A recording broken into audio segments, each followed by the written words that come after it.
Hey everyone, and welcome. From all of us here at Bill, Vincent, and Revival Waves of Glory Ministries, we're so thrilled you're joining us for today's deep dive. So today we're going to get into the absolutely incredible life of a man who earned a really powerful nickname, the Apostle of Faith. His name was Smith Wigglesworth.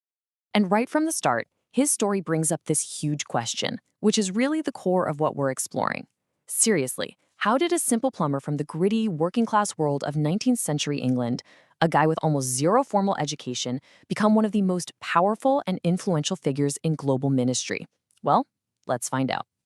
All right, so to really get who this guy was, we have to go right back to the beginning. Let's look at his early life and see how this journey from plumber to world-famous preacher even got started. The contrast in his life is just staggering. He was born back in 1859 in this tiny English village into a life of poverty and really, really hard labor. Just picture that for a second. His world was defined by physical work, with very little chance of ever breaking out of that cycle. And yet, this is the same man who would go on to have a ministry that crossed oceans, speaking to massive crowds from the US to Australia. It's a journey that just completely defies logic. The seeds of his faith, though, were planted really early on. He was working in the fields from the age of 6, so school wasn't really in the cards for him. But his mom and his grandmother were women of incredible faith, and they're the ones who introduced him to God. Then, when he was 16, he had this really powerful conversion experience that basically set the course for the rest of his life. But a huge turning point, maybe the turning point, came when he met Polly Featherstone. And let me tell you, Polly wasn't just his wife. She was an absolute powerhouse evangelist in her own right. Wigglesworth was actually terrified of preaching. He felt totally inadequate because he couldn't read well. But Polly, she saw the fire in him. She was the one who pushed him, who mentored him, and who really encouraged him to find his voice and step up. And all of that encouragement led him to a spiritual moment that would completely redefine him, a moment that would inject an incredible divine power into his ministry and change literally everything. You see, Wigglesworth felt this deep, deep desire for more of God's power. He kept hearing about this experience called the baptism of the Holy Spirit, which people described as this moment of divine empowerment for your life and your service. This became his single-minded goal, and he actually traveled to a small mission in a town called Sunderland, which was kind of a hub for this new Pentecostal movement, just to seek it out.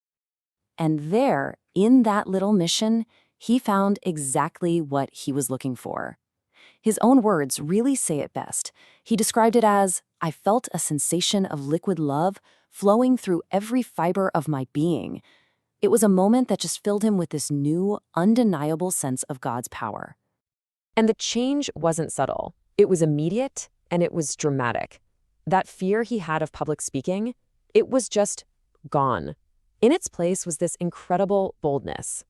Miraculous healings in his meetings went from being a rare thing to a frequent, powerful occurrence.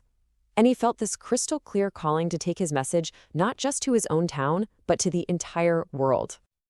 And he did not waste any time answering that call.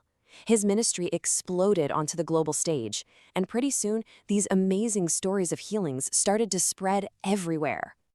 The stories were just remarkable. Like in Chicago, a young boy named Samuel, who had been deaf since birth, was brought to one of his meetings. After Wigglesworth prayed for him, the boy could hear for the very first time. You can imagine. News of that spread like wildfire. Then you've got this story out of Berlin, Germany. A woman who had been crippled for years by severe arthritis was instantly healed. She just started walking freely in front of this stunned crowd. That one moment just ignited a revival across the city. And it wasn't just in Europe and America. All the way on the other side of the world, in Sydney, Australia, a woman named Margaret, who'd been living with constant chronic pain, was healed in an instant and walked away without any trouble at all. It just seemed like wherever he went, these incredible stories followed him. These accounts are such powerful examples of what Wigglesworth truly believed faith was capable of. If this is sparking something in you, and you want to explore these ideas of faith and ministry on a deeper level, you should definitely visit revivalwavesofgloryministries.com. But here's something really important to understand. Having a powerful ministry didn't mean he had a perfect life, not even close. Wigglesworth faced some profound personal challenges. And it was in those dark moments, those trials, that his faith was truly put to the test. I mean, think about this. He lost his beloved wife Polly, his rock, his biggest supporter. He faced intense, widespread criticism from other church leaders who thought his beliefs were too extreme. And the irony is, this man who was known for healing so many people, he suffered from his own severe health problems, including incredibly painful kidney stones and a serious heart condition.